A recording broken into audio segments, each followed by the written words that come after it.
We hold these truths to be self-evident, that all men are created equal, that they are endowed by their Creator with certain inalienable rights, that among these are life, liberty, and the pursuit of happiness.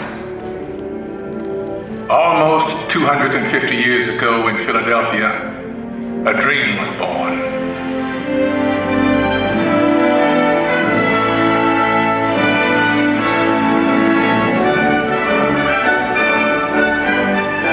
In a time of emperors and kings, it was an astounding revolutionary dream that we, the people, should choose our own leaders, that they should be one of us.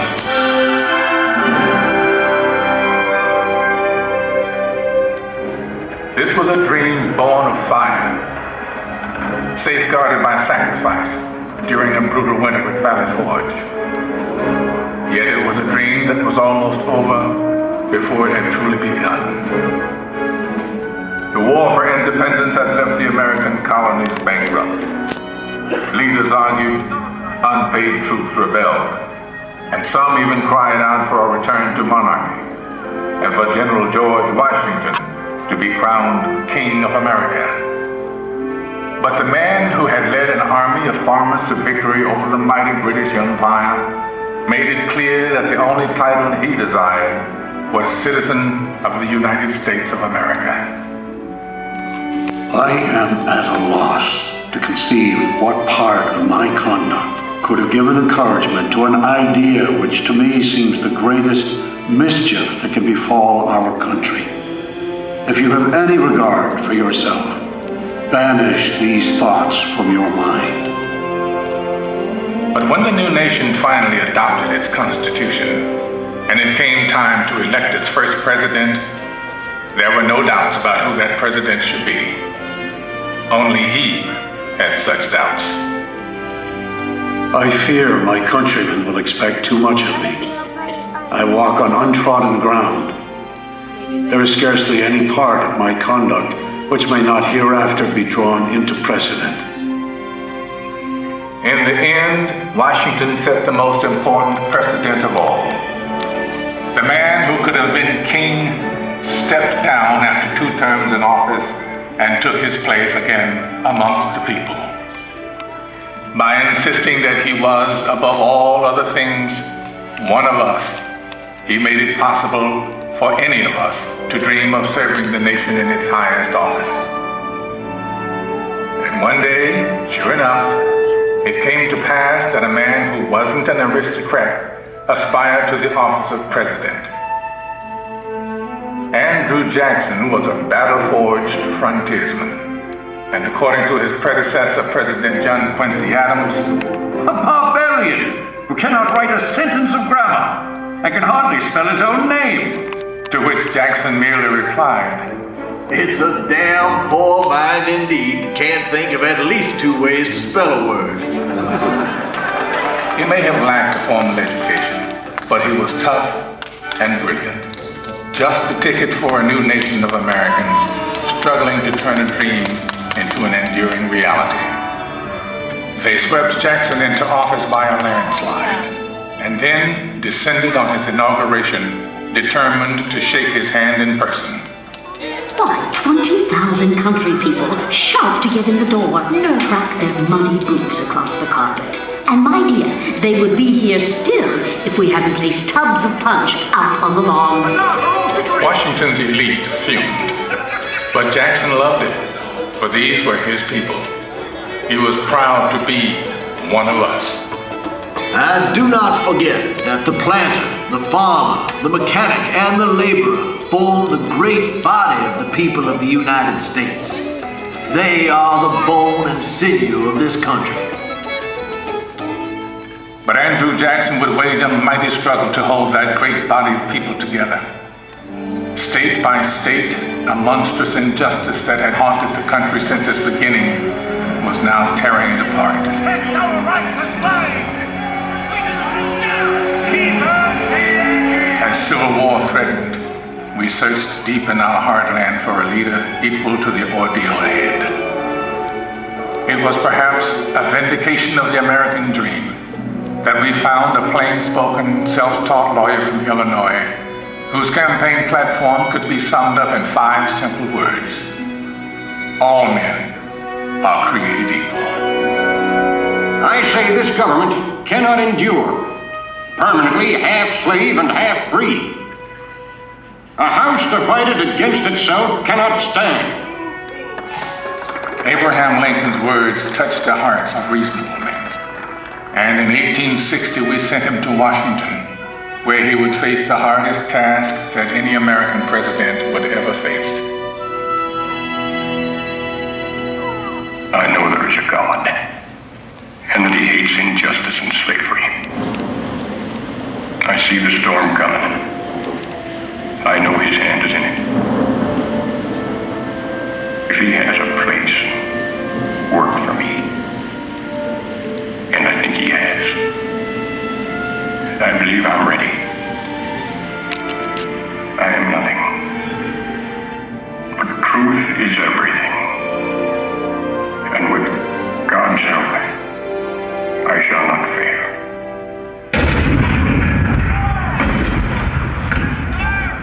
April 12, 1861, Fort Sumter. The cannon spoke for war, bitter, violent, and devastating.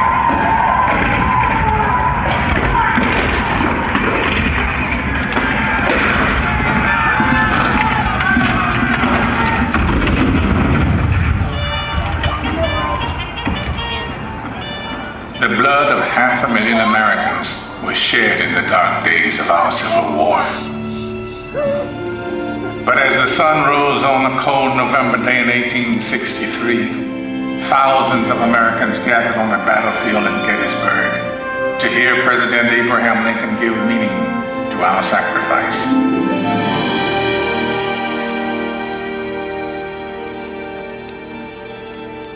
"47 years ago, our fathers brought forth on this continent a new nation, conceived in liberty and dedicated to the proposition that all men are created equal.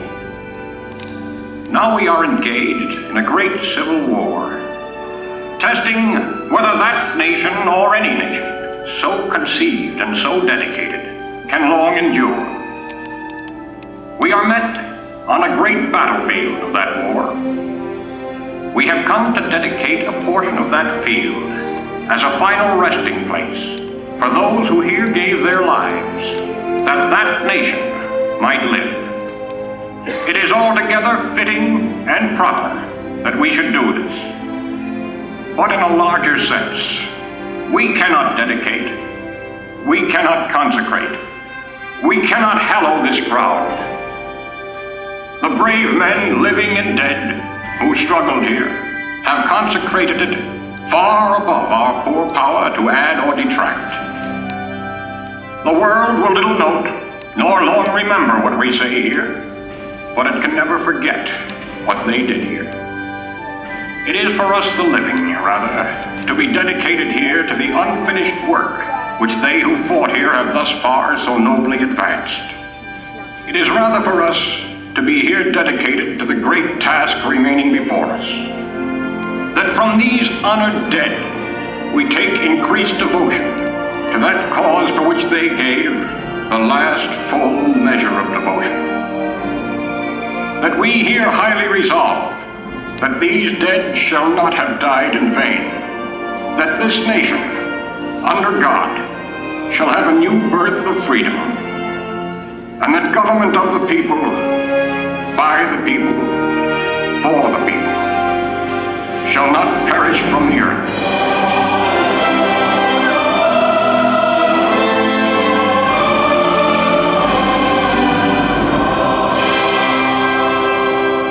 This nation did have a new birth of freedom.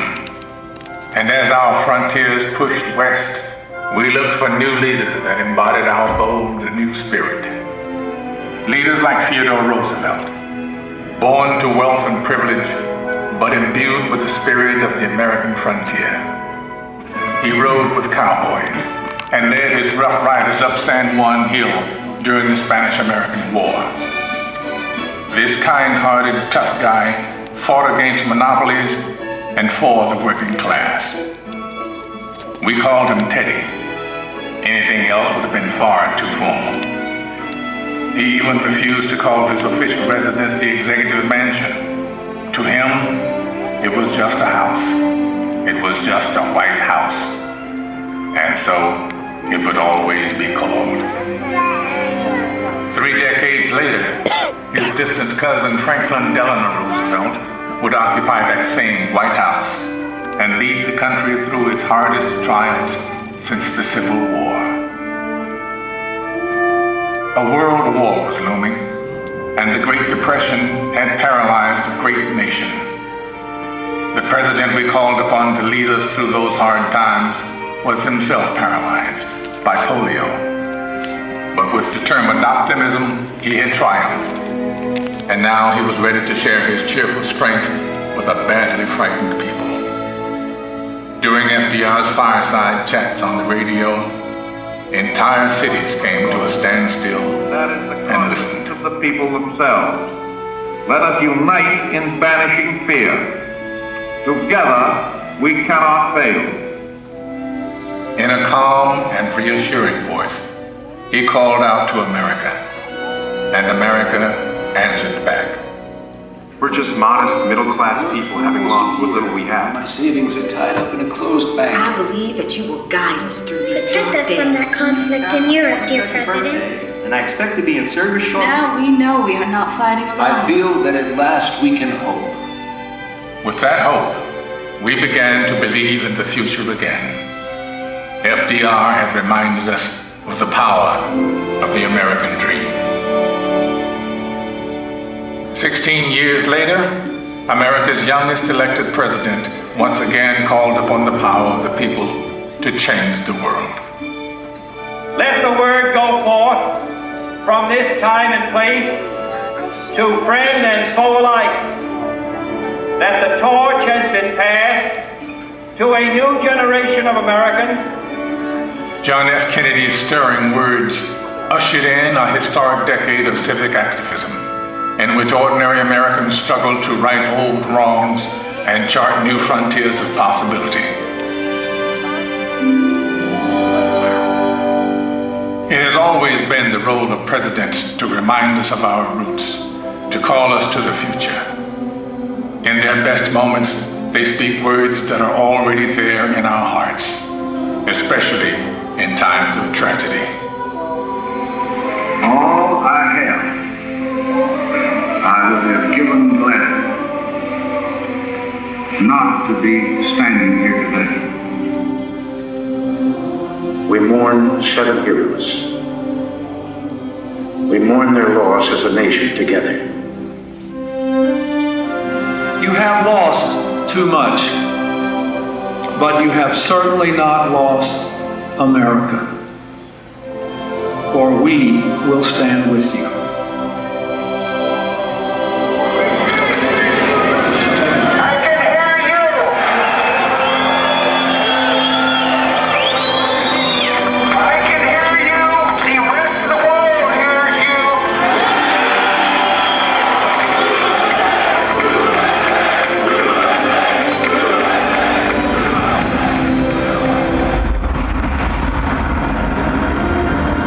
Nothing ends here. Our hopes and our journeys continue. And as our journeys continue, what once seemed revolutionary now seems profoundly simple. That we should choose our own leaders. That our hopes should be their hopes. Our fears, their fears. Our dreams, their dreams. Ladies and gentlemen, the presidents of the United States. George Washington, John Adams, Thomas Jefferson, James Madison, James Monroe, John Quincy Adams, Andrew Jackson,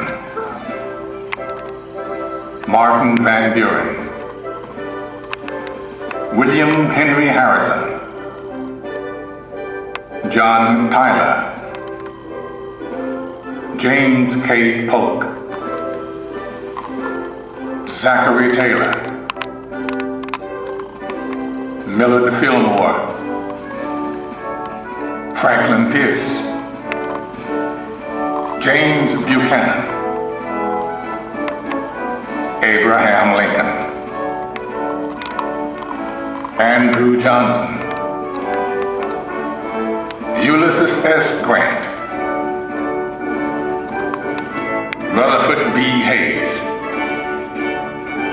James A. Garfield, Chester A. Arthur, Grover Cleveland, Benjamin Harrison,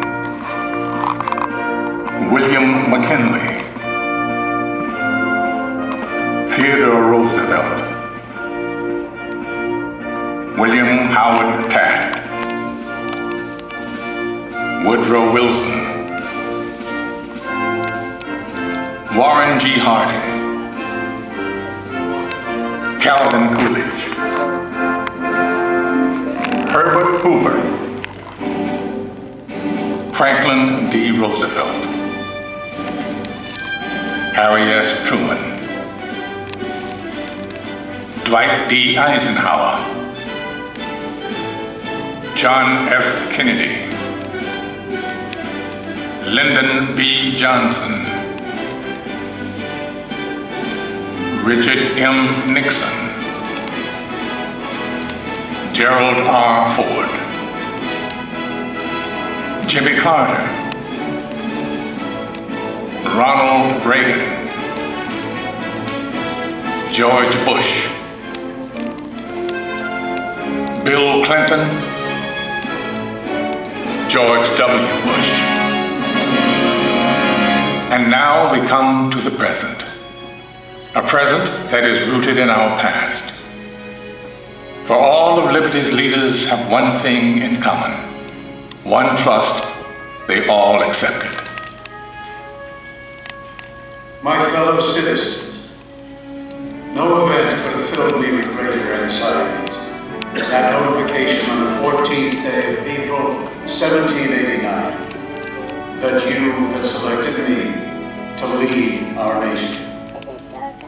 But it was with the confidence of my fellow citizens that I took an oath, 35 simple words that have been repeated by every American president throughout history. As long as that oath is taken and solemnly fulfilled, the American dream will endure.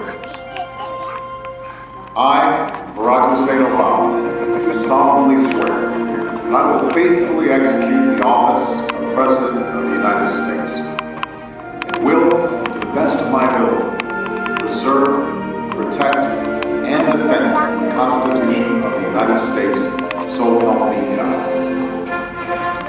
Ladies and gentlemen, President Barack Obama.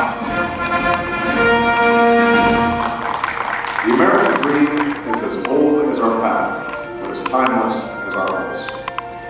It is reborn every day in the heart of every child who wakes up in a land of limitless possibilities. In a country where we the people means all the people. We may come from different places and believe different things, but what makes us American is a shared spirit, a spirit of courage and determination, of kindness and generosity. It is a spirit grounded in the wisdom of the generations that have gone before us, but open to the unimagined discoveries and possibilities on the horizon that lies ahead. Let us enjoy it, cherish it, defend it, and pass it on to our children as the bright and beautiful blessing it is. This enduring American dream.